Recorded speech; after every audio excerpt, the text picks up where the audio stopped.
आज मैं लेके आई हूँ आप सबकी काफ़ी ज़्यादा रिक्वेस्ट पे एक और बहुत ही मशहूर और स्वादिष्ट सिंधी रेसिपी जिसका नाम है सेल बेसन जी टिक्की। इसका यूनिक स्वाद और लाजवाब टेक्सचर आपको एक नई सब्जी का स्वाद देगा। अच्छा, वीडियो एंड तक के देखिएगा क्योंकि मैं आपको देने वाली हूँ कुछ खास नुस्खे इसको और भी खास बनाने के लिए। तो चलिए शुरू करते हैं। तो इसके लिए सबसे पहले बना देंगे स्पेशल सिंधी बेसन की टिक्की। तो इसके लिए बोल में मैं ले रही हूँ 2 कप भर के बेसन। वजन से अगर आप पूछेंगे तो करीबन 200 से 250 ग्राम है, ठीक है। अब इसमें मैं डाल रही हूँ बस 1 टीस्पून खसखस, बढ़िया सा टेस्ट और क्रंच आता है। आधा टीस्पून जीरा, 1 प्याज जिसको मैंने ऐसे बारीक काटा है, देखिए इस तरह से, बहुत बड़ा मत काटिएगा। 2 से 3 बारीक कटी हुई हरी मिर्चें, थोड़ा सा फ्रेश धनिया, और मेरी मम्मी ने बोला पुदीना होगा तो वो भी डाल देना, तो यहाँ पे मैं डाल रही हूँ बिल्कुल थोड़ा सा पुदीना भी। 1 टीस्पून नमक, बस 2 से 3 पिंच डाल रही हूँ हल्दी थोड़े से कलर के लिए, और आधा टीस्पून लाल मिर्ची पाउडर, ठीक है। तो ये सारे मसाले तो चले गए। अब इसमें मैं डाल रही हूँ बस ये देखिए 2 पिंच जितना बेकिंग सोडा। वैसे ये कम्प्लीटली ऑप्शनल है, अगर आप मोयन अच्छे से डाल रहे हैं ना तो इसको डालने की ज़रूरत बिल्कुल नहीं है। और अब मोयन के लिए हम डालेंगे करीबन 4 से 5 टेबलस्पून तेल। इसी से जो वो मेन खस्तापन आता है ना टिक्कियों में, अंदर से बुरी बुरी सी बनती है और तलने के बाद एकदम फटाक से टूट जाती है, बहुत सख्त नहीं लगती है। तो ये इम्पॉर्टेंट एलिमेंट है इसका। और अब इसको मिक्स कर लेंगे। तो सबसे पहले अपने हाथों से ऐसे जितना भी तेल है ना उसमें अच्छे से मिक्स कर लीजिए। देख लीजिए कितना बाइंड हो रहा है तेल से ही, उसके बाद पानी ऐड करना स्टार्ट करेंगे। ये देखिए सबसे पहले मैंने मिक्स कर लिया।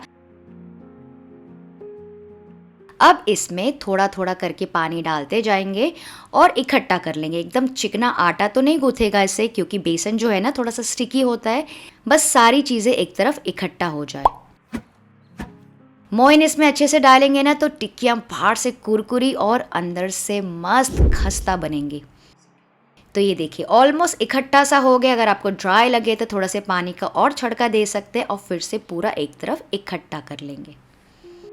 अच्छा, हर घर में ये जो टिक्की है ना अलग अलग स्टाइल से बनती है। कुछ लोग साबित धनिया डालते हैं, कुछ लोग कसूरी मेथी डालते हैं, कुछ लोग अनार दाना भी डालते हैं। लेकिन मैं नॉर्मली वैसे ही बना रही हूँ जैसे अपने घर पे बनाती हूँ। और हाँ, कभी कभी खसखस नहीं होती है ना मेरे पास, तो वो भी मैं स्किप कर देती हूँ। तो ये देखिए बेसन का जो मिक्सचर है रेडी हो गया है। अब अपने हाथों में थोड़ा सा तेल लगा लेंगे और इसका थोड़ा थोड़ा पोर्शन लेके टिक्कियाँ बनाएंगे। राउंड टिक्की बना सकते हैं, ओवल बना सकते हैं। मैं क्या कर रही हूँ, छोटा सा बॉल बना रही हूँ और उसको फिर इस तरह से थोड़ा लंबा चपटा बना लेंगे। ऑथेंटिकली ना हम बचपन से ऐसे ही खाते आ रहे हैं, तो हमको ऐसे ही बनाने की आदत है। बस ये ध्यान रखिएगा कि बहुत ज़्यादा मोटी ना हो, वरना अंदर से ना कच्ची रह जाएंगी। तो मैं इस तरह से बना रही हूँ, आपको चाहिए तो गोल बना लीजिए, या फिर एक और तरीका है इसको बनाने का। कुछ सिंधीस लोग क्या करते हैं ना, एक बड़ा सा लॉग या फिर रोल बना लेते हैं, उसको चपटा कर लेते हैं और फिर कट कर लेते हैं स्क्वायर में। आप चाहें तो वैसे भी बना सकते हैं। तो मैं इस तरह से सारे ओवल टिक्कियाँ बना रही हूँ। सारी रेडी हो गई है। इनको अभी हमें करना है फ्राई। तो यहाँ पे मैंने रखा है तेल मीडियम हाई फ्लेम पे, ठीक है। हाई पे तो बिल्कुल नहीं होना चाहिए।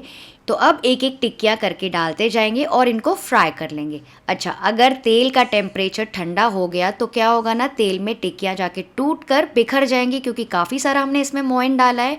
और हाई पे तो आपको बिल्कुल नहीं करना है, वरना क्या होगा, ऊपर से डार्क हो जाएंगी और अंदर से कच्ची रह जाएंगी, पूरी मेहनत वेस्ट हो जाएगी। तो इसको मीडियम फ्लेम पे ऐसे पकने देंगे। थोड़ी देर बाद आप देखेंगे कि ऊपर की सतह देखिए वाइट होने लगी, मतलब कि पकना स्टार्ट हो गई है। तो यहाँ पे आप थोड़ा सा स्टर कर सकते हैं, चाहिए तो इसको दूसरी तरफ पलटा सकते हैं। और ये वाली जो टिक्कियाँ हैं ना, ऐसे ही खाने में काफ़ी ज़्यादा टेस्टी लगती है शाम की चाय के साथ।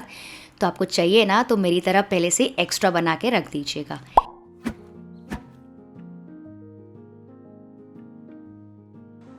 तो ये देखिए हल्की हल्की सी गोल्डन ब्राउन होना स्टार्ट हो गई है। तो क्या कभी आपने इस तरह की सब्ज़ी बनाई है घर पे? मुझे कमेंट करके पक्का से बताइएगा। ये देखिए मैं आपको निकाल के दिखाती हूँ। हल्के हल्के से क्रैक्स दिख रहे होंगे आपको सब तरफ, मतलब कि एकदम ही परफेक्ट है। तो मुझे ये कलर एकदम परफेक्ट लग रहा है, बढ़िया सा गोल्डन ब्राउन हो गया, कुरकुरी सी हो गई है। तो इनको निकाल देंगे। लग रही है ना बहुत ज़्यादा मज़ेदार। तो अभी मैं आपको एकदम गर्मा गर्म में एक तोड़ के दिखाती हुई, देखिए क्या बढ़िया टेक्सचर आया अंदर से भी, और ना एकदम अंदर तक है, थोड़ी सी गर्म है ना, वैसे ही ठंडे होने के बाद और अच्छे से सेट हो जाती है। तो इसको साइड में रख देते हैं और अब इस बढ़िया से टिक्की के लिए बना लेते हैं बढ़िया सा मसाला। पैन में ले रही हूँ मैं 2 टेबलस्पून भर के तेल। अच्छा, यहाँ पे एक इम्पॉर्टेंट पॉइंट, कोशिश करके ना एकदम फ्लैट वाली कढ़ाई या फिर पैन यूज़ कीजिएगा, या फिर आप चाहें तो प्रेशर कुकर भी यूज़ कर सकते हैं। इसमें मैं डालूँगी 4 से 5 प्याज। जी हाँ, इसमें इतने प्याज तो लग जाते हैं। इसकी जो कटिंग है वो मैं आपको दिखा देती हूँ, बिल्कुल इस तरह से होनी चाहिए, बहुत बारीक कटिंग नहीं होनी चाहिए। इसको डाल देंगे तेल में और इसको फ्राई करना स्टार्ट करेंगे।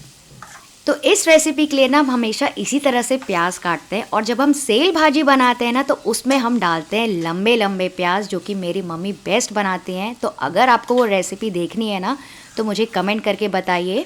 जितने ज़्यादा कमेंट्स आएंगे ना तो फिर मैं उनको बोलूँगी बनाने के लिए। तो इसको पका लेंगे करीबन 3 से 4 मिनट के लिए पहले, जब तक कि हल्के से गोल्डन पिंक ना हो जाए। थोड़ा सा कलर आने लगा है तो यहाँ पे मैं डाल रही हूँ बारीक कटी हुई हरी मिर्चें।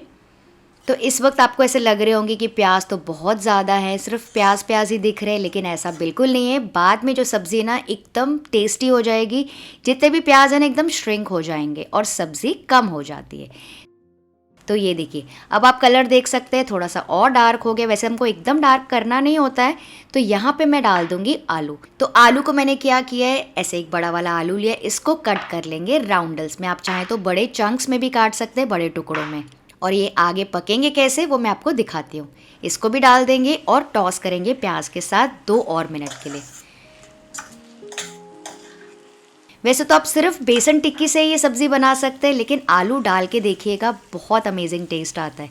और वैसे कुछ लोग क्या करते हैं ना, आलू को 2 टुकड़ों में काट के हाफ में, और फिर उसके अंदर कट्स दे के अंदर मसाला डाल के रखते हैं। वैसे भी आप कर सकते हैं, लेकिन जैसे मैंने आपको बताया वो हम नॉर्मली करते हैं सेल भाजी में। तो अब आलू भी अच्छे से भुन गए हैं प्याज के साथ। तो यहाँ पे मैं डाल रही हूँ 2 टमाटर चॉप किए हुए, और इसको भी मिक्स करके पकाएंगे 2 और मिनट के लिए।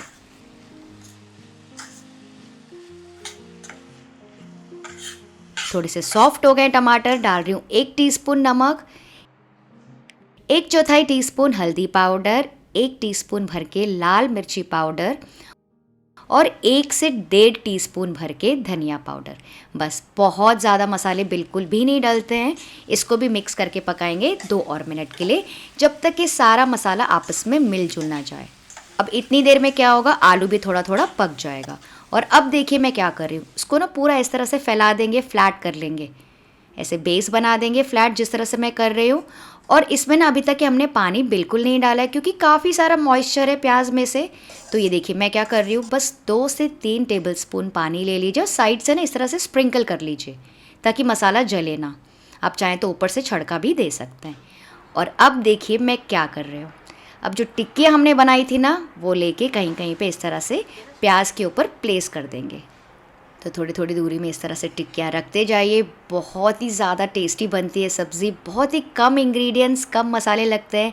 और देखा आपने, हमने अदरक लहसुन भी इसमें नहीं डाला है, तो भी बहुत ज़्यादा सही बनती है सब्ज़ी। और ये वाली जो रेसिपी है ना, मेरी छोटी बुई यानी कि बुआ ने बताई है, तो थैंक्स टू हर। और अब एक और ज़रूरी पॉइंट, इसको ना बिल्कुल भी मिक्स नहीं करना है, छेड़छाड़ बिल्कुल मत कीजिए। आपको चाहिए तो थोड़ा सा पानी का छड़का ऊपर से और दे सकते हैं, अगर आपको लग रहा है कि सब्ज़ी सूख रही है तो। और इसको लोएस्ट फ्लेम पर ढक के पकाएंगे। तो अब इसको ढक के लोएस्ट फ्लेम पे आराम आराम से पकने देंगे 10 से 12 मिनट के लिए। इसमें क्या होगा, आलू भी पूरा अच्छे से पक जाएगा और सारे फ्लेवर्स जो है ना वो एब्जॉर्ब करके टिक्की और भी ज़्यादा फ्लेवरफुल और सॉफ्ट हो जाएगी, और आपको फिर खाने में मज़ा आ जाएगा।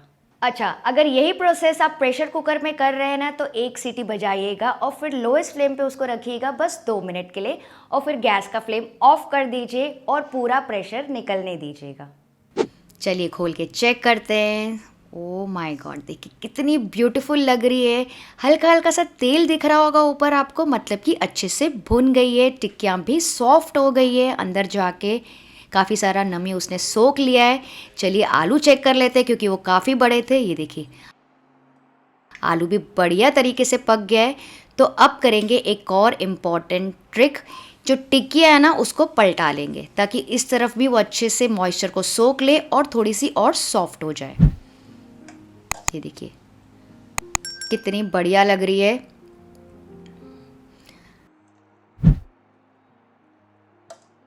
अब इसमें थोड़ा सा छिड़क लीजिए सब तरफ गरम मसाला, बहुत थोड़ा सा फ्रेश धनिया भी डाल देंगे। तो अब आपको साइड में ना थोड़ा बहुत पानी दिख रहा होगा। एक्चुअली ना सिंधी सब्जी में ये पानी भी नहीं दिखना चाहिए, मतलब कि लोग कहते हैं, मतलब बड़े कहते हैं कि भुनी हुई नहीं है। तो उसके लिए आप क्या कीजिए ना, गैस का फ्लेम ऑफ कर दीजिए और 5 मिनट के लिए ना ढक के ऐसे ही इस पे छोड़ दीजिए, तो वो अच्छे से ड्राई हो जाएगी और सेट हो जाएगी। और उसके बाद आप इसको सर्व कर सकते हैं। तो देखिए मैं आपको सर्व करके दिखाती हूँ। बिल्कुल आराम से इसको सर्व कीजिएगा गर्मा गर्म, ताकि वो सारी टिक्कियाँ है ना वो टूटे ना। तो बेस मसाला के साथ ऐसे उठा के आप सर्व कर सकते हैं।